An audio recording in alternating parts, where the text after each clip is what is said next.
Meet two versions of Zeo. Same age, same city, same salary, same savings, same mildly concerning habit of checking property listings at 11:47 at night. Financially, they begin in exactly the same place. But today, they make one different decision. Zeo 1 buys a home. Zeo 2 keeps renting. And for the next 15 years, we're going to follow both of them. Not just the mortgage versus the rent. We're going to count the down payment, interest, repairs, rent increases, investment growth, flexibility, equity, and one very important thing spreadsheets tend to underestimate: human behavior. Because the question isn't simply whether buying or renting is cheaper. The more interesting question is, what does each choice make you do with the rest of your money? Let's give both Zeos a salary of $80,000 a year and savings of $70,000. Buying Zeo finds a home for $320,000. He puts $64,000 down, 20%. That leaves him with a mortgage of $256,000. Immediately, something important happens. Almost all of his savings move from liquid cash into the house. And the down payment isn't the entire bill. There are inspections, legal costs, lender charges, moving expenses, and other transaction costs. So buying Zeo does not walk into his new home carrying $70,000 of financial flexibility. Most of that money is now attached to walls. Very nice walls, but still walls. Renting Zeo takes a different route. He rents a similar home nearby. His rent is lower than buying Zeo's total monthly housing cost. And crucially, he still has most of his $70,000. So he invests it. This is where the comparison gets interesting. Because at first glance, buying Zeo appears to be doing the obviously responsible thing. He owns property. Renting Zeo is paying somebody else. And we've all heard the phrase, rent is throwing money away, which sounds convincing until you examine what a homeowner actually pays. Buying Zeo's mortgage payment contains two parts, principal and interest. The principal builds equity. The interest does not. Then add property taxes, insurance, maintenance, repairs, and occasionally a household appliance announcing its retirement with absolutely no concern for your monthly budget. So buying Zeo may pay $2,300 in total housing costs each month, while only part of that amount actually increases his ownership of the house. Renting Zeo pays $1,800. None of it builds equity, but his housing cost is lower.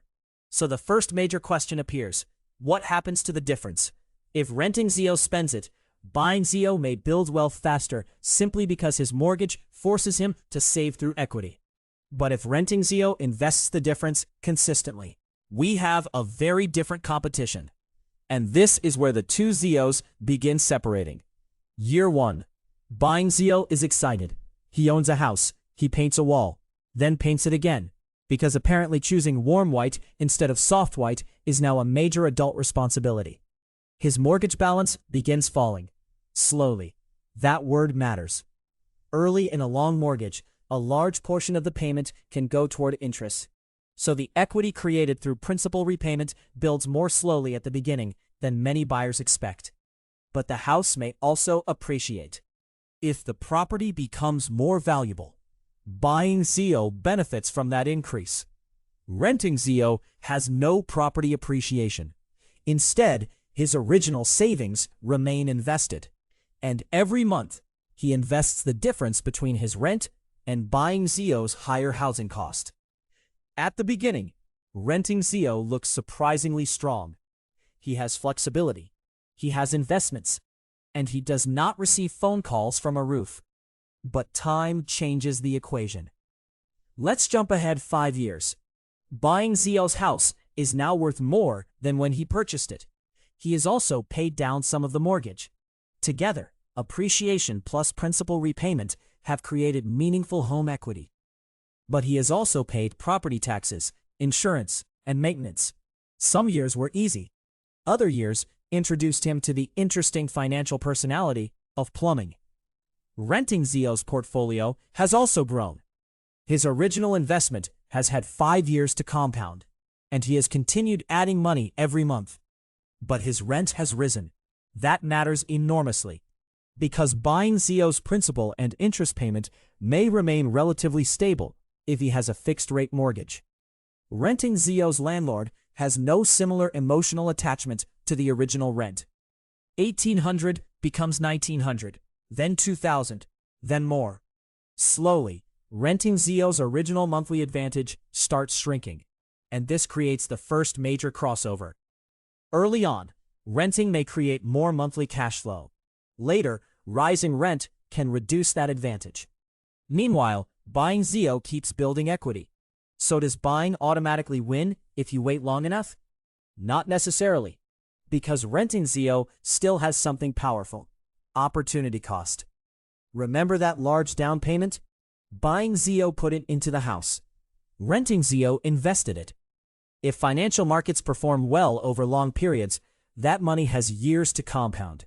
And compounding does not care whether the money came from a dramatic investment strategy or simply from not buying a house. So now we have two forms of wealth growing simultaneously.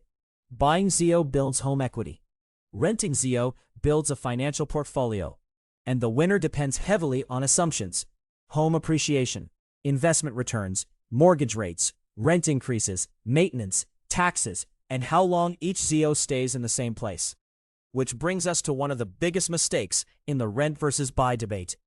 People often ask, which is better? The better question is, better for whom, under what conditions, for how long? Imagine buying Zeo moves after only 3 years. Suddenly the equation changes. Buying and selling property involves transaction costs. There may be selling fees, moving expenses, possibly taxes or other costs depending on the location. And because the early mortgage years may be interest-heavy, buying Zeo may discover that 3 years of ownership created less financial advantage than expected. Now imagine he stays 15 years. Very different story.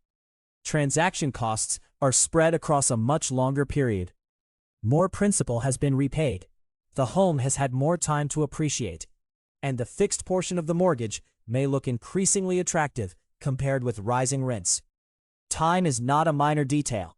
It can change the answer completely. But there's another factor spreadsheets struggle with: flexibility. Renting Zeo receives a fantastic job offer in another city. He finishes his lease, packs, moves. Buying Zeo receives the same offer. He can move too. But first, he has decisions. Sell, rent the property out, hire someone to manage it, carry the house while living somewhere else. The house has created stability. But stability and flexibility are often opposite sides of the same transaction. Buying Zeo can renovate, own pets without asking permission, control the space, stay as long as he wants. Renting Zeo can change neighborhoods, cities, or countries much more easily. Neither advantage appears neatly inside a net worth spreadsheet, but both can be enormously valuable. Now let's jump 15 years forward. Buying Zeo has substantial home equity. His mortgage balance is much lower. If the home appreciated reasonably over that period, the property could represent a major part of his net worth. Renting Zeo may also have accumulated a large investment portfolio. If he truly invested the original savings and consistently invested the monthly difference during the years when renting was cheaper, compounding could produce an impressive result. And this is normally where a spreadsheet declares a winner. Unfortunately, Zeo is a human being. This may be the most important part of the entire comparison. The renter invests the difference strategy only works if the renter actually invests the difference. Every month. For years. When markets rise, when markets fall. When a new car suddenly seems emotionally essential. When friends invite him on an expensive holiday. When his salary increases and his lifestyle immediately submits an application for the extra money. The mathematical advantage of renting can disappear very quickly if the investment difference becomes ordinary spending. Buying has a behavioral advantage here. The mortgage creates forced saving. Buying Zeo does not wake up each month and ask, "Do I feel like building equity today?" The payment arrives anyway. Part of that payment reduces the loan. Discipline is built into the system. That can be extremely powerful. But forced saving has a weakness too. Most of buying Zeo's wealth may be concentrated in one asset, one property, one neighborhood, one local housing market. Renting Zeo's investment portfolio can potentially be diversified across thousands of companies and multiple markets. Buying Zeo cannot rebalance his portfolio by selling 17% of the kitchen. Home equity is real wealth, but it is not always convenient wealth. If renting Zeo suddenly needs $20,000, he may be able to sell part of his investment portfolio. Buying Zeo may need to borrow against the home, refinance, or sell. So once again, different advantages, different weaknesses, which means the rent versus buy decision should probably begin with 4 questions. First, how long are you realistically going to stay? Not how long you hope to stay. Not what future you, who apparently has life completely organized, intends to do. How long are you genuinely likely to stay? Second, what is the full cost of ownership? Not just the mortgage, taxes, insurance, maintenance, transaction costs, everything. Third, what would comparable rent actually cost? Because buying a 3-bedroom home and comparing it with renting a studio apartment is not analysis. That is creative storytelling.